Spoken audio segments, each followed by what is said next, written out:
Welcome to Houston Newsmakers Extra. I'm talking with Helen Lee Bouygues. She is the founder of the Reboot Foundation. Has done a lot of research about fake news, and we were getting into the conversations about ways that we can get back to some normalcy. I find it interesting how you talk about most people are getting their information from social media and they're falling prey to clickbait, and therefore they're reeled in, basically. You didn't say that, but I said that. Once they get on the social media, the artificial intelligence says kind of gotcha, and they kind of reel that person in.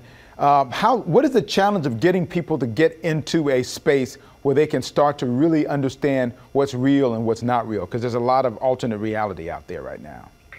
Unfortunately, there's not a lot of alternative reality. And actually, people have this myth that clickbait is only older people are susceptible to clickbait. But actually, in our surveys, we identified that even the younger adults are prone to clickbait as well.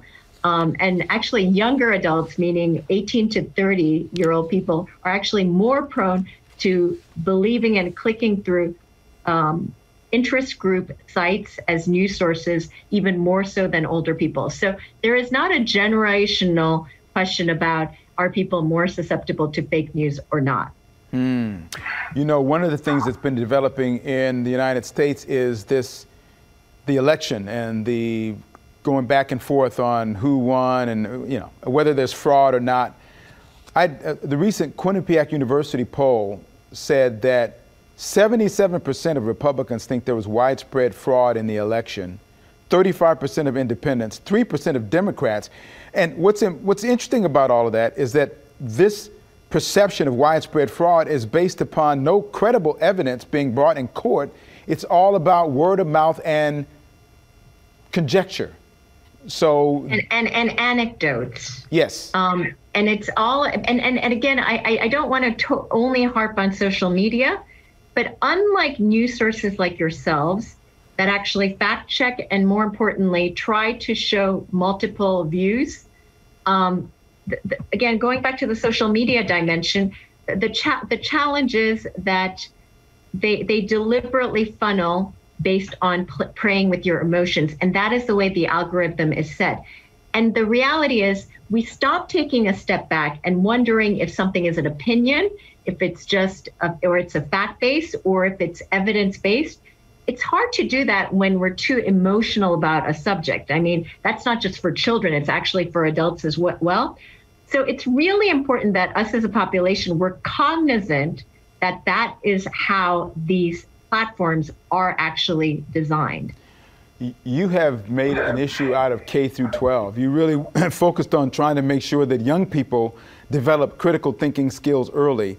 What kind of challenge is there now to start to lay that foundation now so that parents and teachers and educators can start teaching kids critical thinking skills and ways that they can go ahead and gain knowledge in a way that is going to keep them away from this misinformation cycle, if you will? Absolutely. There's two issues. One is because so much of school evaluation is based on testing and multiple choice testing, teachers are actually discouraged from bringing critical thinking to the classroom because it's much more about teaching facts to children because it's about multiple choice testing.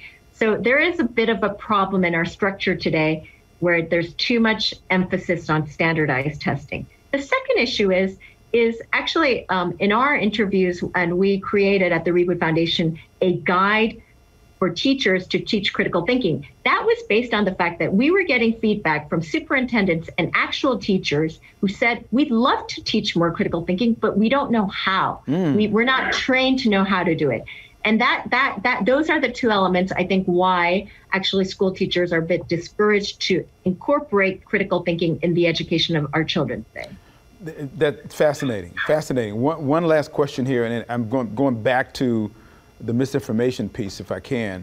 Yes. I read someplace where you had indicated you think that the misinformation trend that we're in now could be dangerous. How so?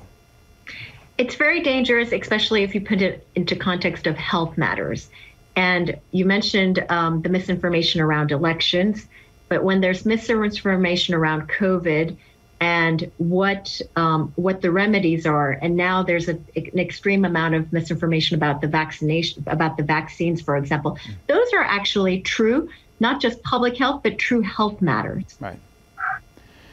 Helen Lee Bouygues, thank you so much. I appreciate your time with me today. The Reboot Foundation is your organization. I'm going to make sure that this is on Houston Newsmakers Extra. It'll be on our website. Thank you for being on Houston Newsmakers today. Thank you, ma'am. Thank you so much. All right.